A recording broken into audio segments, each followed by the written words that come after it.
Hello everybody, welcome to Talk About Houses. I'm Todd. I'm Oana. Okay, so today we're going to give our price appreciation forecast for the rest of 22 and the rest of 2023, okay, for the next year. Okay, when we say hours, it's not really hours. We're just giving you data from the National Association of Realtors. Okay, this is the NAR data from all the information they've gathered. This is extremely updated. We literally just got our hands on this data. It's got a lot of slides, a lot of good information. We're going to go through this, and we're going to, at the very end, you'll get our estimate, but we have to talk about why, because a lot of people are just convinced the market's going to crash or the prices will go down or whatever. But when you step back and look at what's going on, that is actually not the case. Okay, and we're going to show you this through all the slides, right, that represent what's actually happening in the housing market. Absolutely. So we're going to start with the first slide. Okay, so with anything that would cause prices to go up and down is supply. Right. It's a supply side equation. So this is a really great chart. It's got inventory over, 15 years? 22 years. 22 years. It goes back to 2000, okay. So here's the chart. Now, if you look at this chart historically, first of all, the thing that's interesting is it looks like an EKG. It goes up, goes down, goes up, goes down. What that represents is the normal market is it goes up in the spring and down in the fall. Mm-hmm. So it starts going up in the fall to the peaks in the spring, and it starts going down through the summer. Mm-hmm.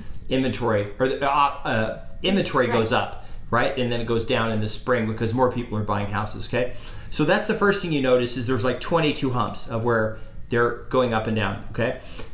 What's really interesting is if you look all the way at the right side of this and you see the last little bottom, that's like February or March of 2022. And you can see the last 3 months, how it's going up. The people that are saying that prices are going to go down a lot, like 30%, 40%, they're only looking at that little piece. But you could do that every year. I mean, you could have gone every year and just looked at, oh my God, look at the number of homes that are coming on the market are crazy. The market's going to crash. You could literally say that every year, right? But eventually what happens is they peak and go down, okay? Now, what's really interesting about this is if you look at the median, this is total number of homes on the market in the U.S. It's about 2 million. That's about the normal. Right. Now, obviously, at one point there were 4 million. Mm-hmm. When there were 4 million in the U.S., there were 26,000 in Vegas on the market. And Vegas was much smaller town. Mm-hmm. We did the math. You would have to have 40,000 houses on the market in Vegas to have the same effect as you had back then. Right. That's what the cool thing about this chart is. It gives you context over a couple of decades, so you can get a better sense of the breadth of the market as far as the inventory is concerned. And you can look at it and say, hey, yes, the inventory is ticking up, but when you're looking at it in context over the breadth of 20 plus years, you can see that it would take the inventory more than doubling to be really very problematic for most homeowners. Because remember, most homeowners have quite a bit of equity. Yeah. The other thing about this is the argument has been made, well, but it's a interest rate problem. Interest rates are so high nobody can buy. Well, if nobody can buy, then that means inventory will climb at some point, or home prices will have to go down to make up for that.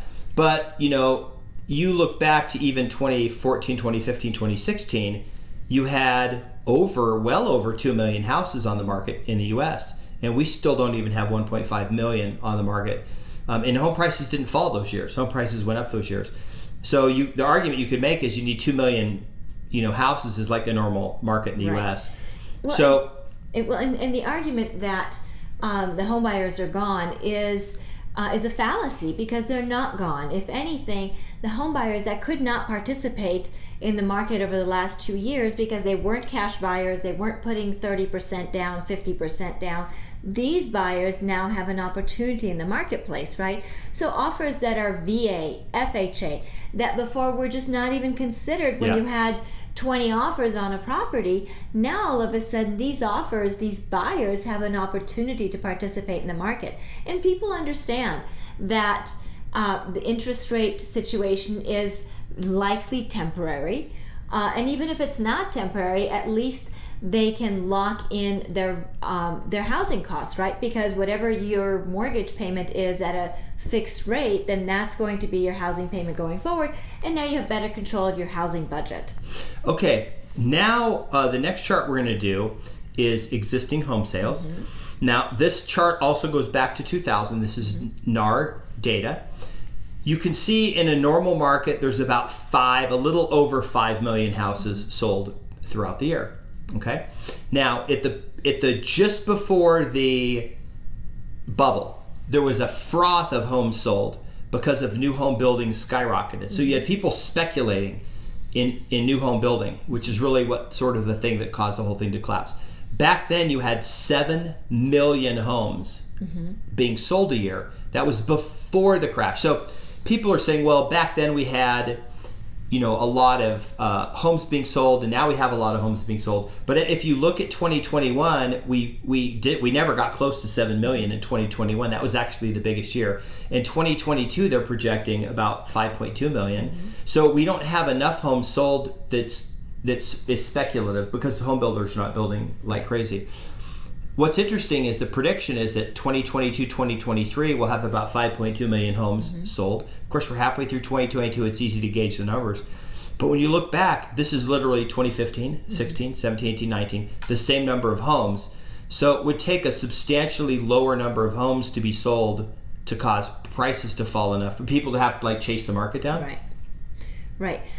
If you like these charts, please subscribe, hit the notification bell. We got more charts, so we're going to keep going. Okay. Another thing we're going to talk about, this was an interesting chart that was in here. The last time the housing market did not do very well, there was speculative buying.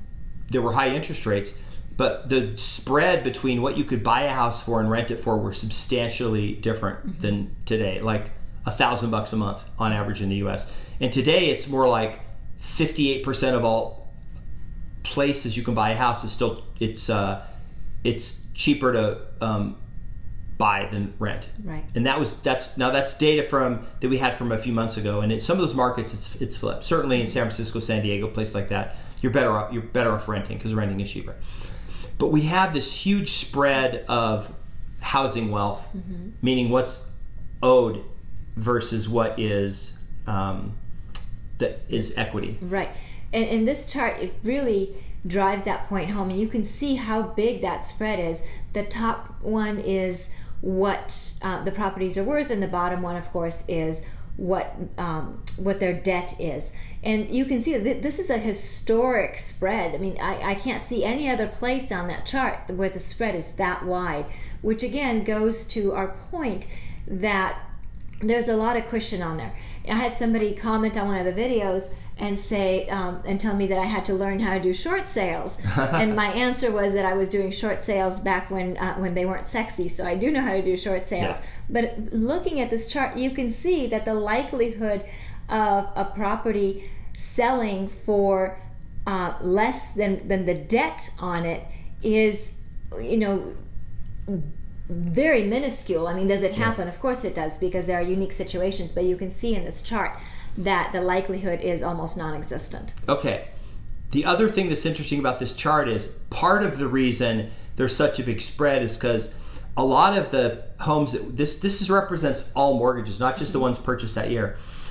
So what this means is that over a long period of time, people are building more wealth, and part of the reason they've been building more wealth is because of low interest rates. So they're buying a house, the house appreciating, they have a very low payment. So you have a combination of people making extra payments because they can pay the loan off sooner. Or remember, people are locked into these rates. So the thought that people are upside down and they have to sell isn't really applicable. And so we have three things that we've talked about. We've talked about the total number of inventory, which is still historically incredibly low, like literally the lowest in 22 years. We have the amount of sales, actual sales happening and projected to happen on par with the last 20 years, like a normal market for the last 20 years. And we have this third thing that is the amount of mortgage wealth, home equity wealth. So the threats people are talking about are high interest rates, which we already know are historically still below the long-term historical average for interest rates to buy a home. So people got comfortable with the low rates. Okay, so you're saying, well, what does this have to do with home price, and how does this affect our opinion? So we have our own opinions. We have said many times we do not believe that it would be that in some markets home prices will go down. And I guarantee you, if home prices drop in a market, you'll see it on the national news. They'll just focus on the one market where home prices dropped. And you'll see it on social media and everything. And of course, if home prices go up nationally, they probably won't talk about it. Right. And then markets, of course, where they're doing better, they won't say anything. So NAR has made an estimate, and we have made estimates. Okay. Now, our original, at the beginning of the year, we said about, I think I said 17%, you said 15%? Something like that. I mean, I definitely thought that it would be in the mid to high teens. Okay. We've already had about 13% appreciation for the year or so. And my estimate then would be that we would have 5% more. But my estimate is that we won't have appreciation, that we will have sort of this goofy sideways, because inventory is rising at a slightly higher rate than normal. We do have a few less people getting loans at higher rates. They're not completely wiped out. They're just buying cheaper homes. There'll be probably more homes transacted in a lower price range. The number of homes will be purchased will be more, but there won't be as many high-end homes. Right. So that's why potentially you'll have the same number of sales and everything. And the homes will sell for the same amount of money, but they'll be at a lower price point. Right. So potentially anywhere from 2% down to 2% up for the rest of the year. And then I predict in 2023, based on the fact that the economy will likely improve, and that if the Fed starts cutting rates again, interest rates will follow, and then the buyers will come back. That I predict we will also have, that I agree with what Realtor.com says, that we'll have a good number of people, over 5 million, buy a house, which is normal market. It would take a lot, like under 4 million people to go buy a house to cause a significant, a huge number of listings and people to start dropping prices. And I predict anywhere from 2 to 5% price appreciation next year. 2023, just that's sort of a national number. I'm going to guess that Vegas is going to fit in with that too. Right. And that's probably very likely. Again, we're getting back to a period of time where we have more normal price appreciation. And as far as people being upside down, meaning that they owe more for the property than the property's worth, my sense is that that's not in the cards for most homeowners, because most homeowners do have equity. Like we've said before, between having to put down a good bit of money at the onset of the purchase, between appreciation, between making mortgage payments and reducing that balance owed. I don't expect a lot of people to be in a position where they owe more for the house than what it's worth, and the chart bears that out, because we do see that we have more equity versus what the home is worth, and versus what's owed on it, than we ever have before. So what's your estimate then for 2022, 2023? Then we're going to show the NAR chart, what the NAR economists have forecast. Right. So I don't think, I think I was wrong at the beginning of the year. Okay. I don't think that we're going to have upper teens in appreciation. I think it's going to be, somewhere maybe around 12%. And I think that's because there's been, between the higher interest rates and all the negative information out there as far as the rise in inventory and the skies falling and that sort of thing, I think that has definitely impacted the buyer's mood and the buyer's interest in purchasing property. So I would say somewhere maybe around 12% is what I kind of see for this year. And like I said, I'm eating crow right now. It's not going to be the upper teens. Okay. What about 2023? I think 2023 is going to be probably maybe even more modest than this year. I don't expect a whole lot of appreciation 2023. I think people are just going to take this whole wait and see attitude. Okay. I think it's going to be probably below 5%. And of course, it's a market by market, but I think, across the country, I think we're going to see probably below 5%, because there's still so much uncertainty. And I think we're going to kind of be limping along, honestly, until pretty close to the general election. I think that's going to play into it as well. And without getting political, whatever side of the fence you're on, it's the uncertainty that causes problems in the market. It's not particular events, because once we have certainty, then we can make choices. It's when we don't know things that we're sort of frozen. Okay. So here's the forecast from NAR. Okay. So this chart is 5 lines. It has the last 5 years, including this year and next year. Unit sales is the total number, percent change from the previous year. Number of units sold, houses sold. The home price is the price appreciation. And dollar volume is the percentage dollar volume. Now, this takes into account 2 things. It's a combination of more homes selling or less homes selling, and then the price appreciation. Okay? So we'll start with the 2019. In 2019, that was the baseline. So home prices went up 5%, 4.9%. And of course, the dollar volume was 5% because that was the baseline number. 2020, 5.6% more homes sold than in 2019, but they were 9% more money. So the total dollar volume was 15%. So home prices went up 9% in 2020 from 2019. 2021 was 17%. That was the total home price, 8.5% more homes. That was a big year for home sales. And then the dollar volume was 25% because you got 8.5% and 16.9. 2022 forecast that the total number of sales will be down 13%. Now, people will freak out. But if you look at 2019, 2020 and 2021 were 5 and 8 more. So basically, the forecast for 2022 is that we basically have the same total number of sales as 2019, which is a normal market. Right. But they will still appreciate 11%. That's pretty good. And then the dollar volume is minus 2% because it's 13% less homes, but they're selling for 11% more. Okay? So this is like a return to normal. This is like literally a soft landing is what is being predicted for the housing market. That's good. Okay. 2023 forecast. They're predicting they will sell exactly the same number of homes in 2023 as 2022. That's the 0% unit sales, but there will be 2% appreciation. Okay. So we're both in that like normal annual thing, 4.7 or whatever it is. Like you and I are both kind of agree it's going to be not 0, but maybe not more than 5. Right. And we could end up next year with 7. We could end up year with minus 2 or 3. Right. Yeah. I mean, I think a lot of it just kind of depends on how buyers look at all of this. I mean, do they look at the higher interest rates? Is that a bigger concern, or is inflation a bigger concern? Because if you think that inflation is something to be concerned about, then you would lock in, even the higher interest rate, because you're going to be paying back that loan with less valuable dollars, so to speak, right? So it's a matter of how buyers see that. And part of that also depends on the narrative that is put out there by everybody, right? Because if the narrative goes one way, then that sways people to make choices one way versus the other. Sentiment. Right, because remember, most people don't really understand this, so they're just listening to talking heads, us included, and then they're trying to distill out of this something that makes sense for their lives. Yeah. All this data comes from NAR.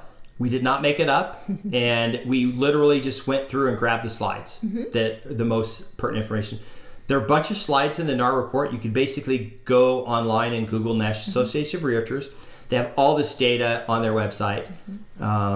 Despite the stuff you've heard, this is it's sort of like what they're estimating. What's really interesting is if you go back and watch our videos from 2020 and 2021, we predicted that these modest price appreciations beginning of each year. 2020, we predicted price appreciation, 10 to 15%.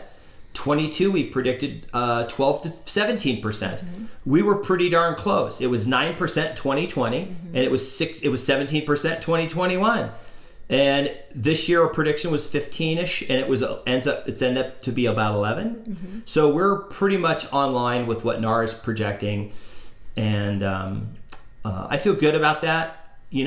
I feel bad for people who got told in 2019 the market would crash and they should wait to buy, and now they're being told again not to buy. The market crashed, and at some point they're just gonna it's like, the people who didn't buy in 2011 and 11, which was the bottom of the housing market. They're like, literally, if you were going to time the market, it was to sell your house in 2006 and buy the house in 2011. Wait 5 years.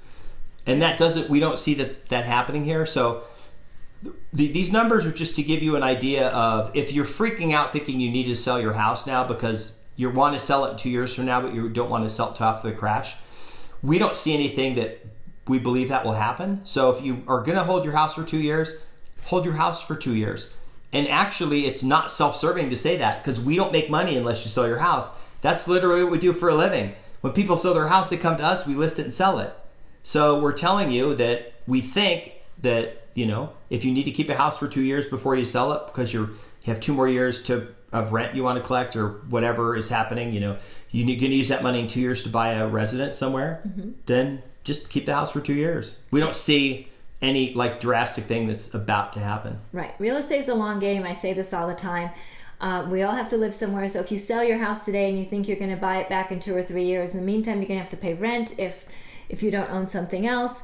So the math usually does not pencil out.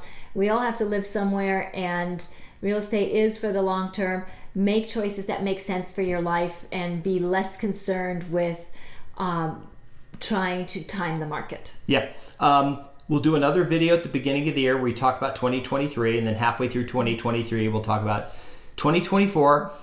You can always go back and watch our old videos if you just go in the channel and look at home price forecast and go look, maybe 6 months or a year and a half back. You'll find the videos we made where we showed similar data. We talked about what was going on in the housing market, and we've been pretty much spot on. So if you don't believe us that we pretty much have called it every single time, then you can just go watch the old videos. But please subscribe, hit the notification bell, comment on the videos if you have questions or if you have a video you want to see. The next video we're doing is literally a video because somebody today put a comment with a specific thing they wanted to see, and we went and got that data, and we're going to do the video based on what they wanted. Perfect. And if you are interested in selling your house in Las Vegas, please consider using our services. We'd love to help you sell your house. And if you are interested in buying or selling anywhere in the nation, please reach out to us. We've got a network of great agents who would love to help you as well. So thank you for watching the video. Please subscribe, hit the notification bell, like the video, share the video, and we will see you on the next video. Bye. Bye.